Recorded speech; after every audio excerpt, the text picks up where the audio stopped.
வணக்கம். Sorry about last week ஒரே travel அதனால தான். ஸோ இன்றைக்கி வந்து பார்த்தோம்னா, எல்லாம் முடிச்சாச்சு, சண்டை போட்டு வந்தாச்சு, ஃபோனில் பேசியாச்சு அந்த பொண்ணுக்கிட்ட. ஃபோனில் இருந்துட்டு வீட்டுக்கு வந்தாச்சு. வீட்டில் வந்து அந்த பேசினா அந்த அம்மா வழக்கம் போல் சாரதா குய்யா முய்யான்னு கத்திக்கிட்டு இருந்துச்சு. அப்புறம் கடைசியில் வந்து எல்லாம் சரி பண்ணிவிட்டு, சரி நான் வரேன் அப்படின்னு பார்த்தா, கடைசியில் வந்துட்டு என்ன விஷயம் சொல்லுங்கன்னா, பாட்டியும் சித்தியும் வந்து டிவோர்ஸ் வாங்கினாங்க அப்படிங்கிறத சொல்லிடுறாங்க. சொல்ல மாட்டேன்னு சொல்லிட்டு இருந்தாங்க. அப்புறம் வேறு வழி இல்லாமல் வேறு வாயிலேருந்து பிடுங்கிட்டார் அப்படிங்கிறது தான் ஒரு விஷயம். ஆனால் அது சொல்லாமல் இருக்கிறது ரொம்ப பெருமையான சமாச்சாரம் இல்லை. இன்னொன்று வந்துட்டு உலகத்தில் இந்த மாதிரி விஷயங்கள்லாம் மறைச்சு போடலாம்னு நினைக்கிறது எவ்வளவு கேணத்தனம் அப்படிங்கிறது நமக்கு தெரியும். இருந்தாலும் அடுத்தவங்கள போட்டுவிடாமல் இருக்கிறாங்களாமா அப்படிங்கிறது தான். வாழ்க்கையை வந்து இடையில விளையாண்டுக்கிட்டு இருக்கும்போது அந்த விளையாட்டை வந்துட்டு சொல்லாமல் இருக்கிறதே பெரிய தப்பு அப்படின்னு சொல்லித்தான்.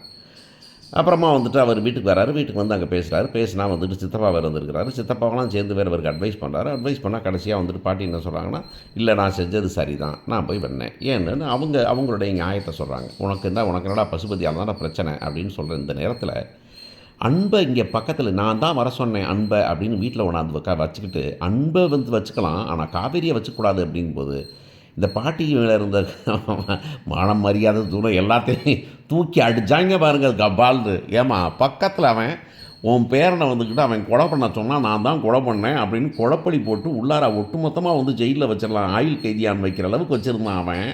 அவன் ரொம்ப நல்லவன், அவனை வீட்டில் கொண்டாந்து சோறு போடுவேன். ஆனால் வந்துக்கிட்டு இந்த பையன் வந்துக்கிட்டு காவேரி வந்து உன் சோத்தில் மண்ணை போட்டா அதனால் வந்து போக மாட்டேன் அப்படின்னு அவனை வந்துட்டு பம்புழுப்பான் பசுபதி. அதனால் வந்துட்டு காவேரி விட்டு விலகணும்னு சொல்கிறதெல்லாம் கொஞ்சம் இல்லாஜிக்கலாக இருக்குது அப்படின்னு அவங்களுக்குன்னு ஒரு நியாயம் இருக்குது அப்படின்னு பார்க்கணும். அதில் சித்தியெல்லாம் வந்து புத்தி சொல்கிறதும் அதில் வந்துக்கிட்டு அந்த பையன் அவர் அன்பு வந்துக்கிட்டு இல்லைப்பா அப்படின்னு அவர் வந்துட்டு அப்படியே அவருக்கு சொல்லும்போது, ஆனால் கரெக்டாக விஜய் சொன்ன வசனம் இருந்துச்சு, நீ எல்லாம் எனக்கு புத்தி சொல்ல வேண்டியிருக்கு அப்படிங்கும்போது, அப்பா சாமி நீ சொல்லிட்டியாப்பா அப்படின்னு நமக்கு தோணுது. தாத்தாவை கம்ப்ளீட்டாக வந்துக்கிட்டு ஒரு எம்டி மெனா ஆக்கி தாத்தாவை நல்ல மனுஷனாக இருந்தவரை கடைசியில் சிறகடி காசை அண்ணாமலையை பார்த்துட்டாங்க பொழுதுக்கு பார்த்து அந்த மாதிரி ஒரு கேரக்டர் கொடுத்து அப்படியே வச்சுட்டாங்க. அதுக்காக அந்த அன்பே வந்துக்கிட்டு பார்த்தியா நான் சொல்கிறது நியாயம் இல்லை, உங்கள் தாத்தாவே மாய முடிக்கிட்டு இருக்காரு அப்படின்னு சொல்லும்போது, ஐயா இப்படி வந்து கேரக்டர்லாம் தூக்கி போட்டு மிதிடா அப்படின்னு மிதிச்சு, அதான் சொல்கிறது தான் பத்த பிள்ளையை தானே கொள்கிற மாதிரி தான் அந்த கேரக்டர்கள்லாம் இவங்களாம் உருவாக்கி, அந்த கேரக்டர்களுக்கு கேரக்டர் ஆர்க்குன்னு ஒன்று இருக்கும், அவன் அதை தாண்டி விளையாட மாட்டான் அப்படிங்கிற மாதிரி இருக்கும். அதை ரொம்ப பிரேக் பண்ணும்போது தான் வந்துக்கிட்டு ஒரு இன்டர்வல் டைமு ஒரு படத்தோட உச்சம் அப்படின்னு நம்ம சொல்லுவோம். ஆனால் இங்கே பார்த்தீங்கன்னா வா இந்த வாரம் ஆண்டவன் போட்டபடி நீ தான் போடி இருக்கிறதுன்னு தாத்தாவையும் பாட்டியும் தூக்கி போட்டு மிதிச்சுட்டாங்க. மிதிச்சுட்டு கடைசியில் வேறு என்ன பண்ணுறாருன்னா, இவர் பண்ணுறது அதை விட அக்கிரமமாக இருக்குது. சொத்தை போனால் வச்சுக்கோங்க, நீங்கள் வச்சுக்கோங்க, ராகினியையும் கூப்பிட்டு வாங்கினாக்க அன்பு ரொம்ப சந்தோஷப்படுறாரு. வச்சுட்டு போனவன் போனாண்டின்னு அவர் வாட்டில் பைய தூக்கிட்டு கிளம்புறாரு. இது ரொம்ப அறிவாளித்தனமாக, இது ரொம்ப வந்து ஹீரோத்தனமாக.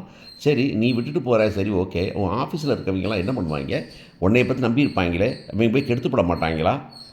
பாட்டியையும் தாத்தாவையும் அன்பு வந்துட்டு ஆள் வச்சு கொண்டு விட மாட்டாரா சொத்துக்காக? ஏன்யா இதெல்லாம் பாட்டியையும் காப்பாற்றலை, தாத்தாவையும் காப்பாற்றலை. கம்பெனி ஒன்று நம்பி இருக்குது, அந்த கம்பெனி கஸ்டமர்ஸு, அங்கே ஒர்க் பண்ணுற எம்ப்ளாயீஸு, அவங்க வாழ்க்கையெல்லாம் வாயில் தூக்கி மண்ணை போட்டு நான் பாட்டில் காவேரியிட போய் நான் போய் திரும்ப போயிட்டு அப்பளம் போகிறேன்னு போனேனாக்க அந்த எங்கள் ஊரில் சொல்லுவாங்க, இதெல்லாம் பெருமை இல்லை சிறுமை அப்படின்னு சொல்லுவாங்க. இதுதான் ஹீரோயிசம் அப்படின்னா இருக்கலாமா இருக்கும், ஒரு காலத்தில் இருக்கலாமா இருக்கும். இப்போலாம் அப்படி இல்லை, இது காலம் வேறு காலம். இந்த காலத்தில் வந்துக்கிட்டு சம்மந்தமே இல்லாமல் ஒருத்தருக்கு வந்து நான் சத்த போனால் விட்டுட்டு போகிறேன் நீங்கள் அனுபவிங்க அப்படின்ட்டு போகிறது, இது ஹீரோவுக்கு அழகும் இல்லை, விஜய்க்கு அழகும் இல்லை அப்படிங்கிறது தான். எப்படி இதை பற்றிலாம் யோசிக்காத ஒரு மனுஷன், எனக்கு காவேரி வேணுங்கிறதுல மாற்றமே இல்லை, நான் காவேரிக்காக நான் எல்லா உசனையும் பழி கொடுக்குறேன், தட்டின கம்பெனியை பழி கொடுக்குறேன் அப்படிங்கிறதெல்லாம் வந்துட்டு ரொம்ப தப்பு விஜய்.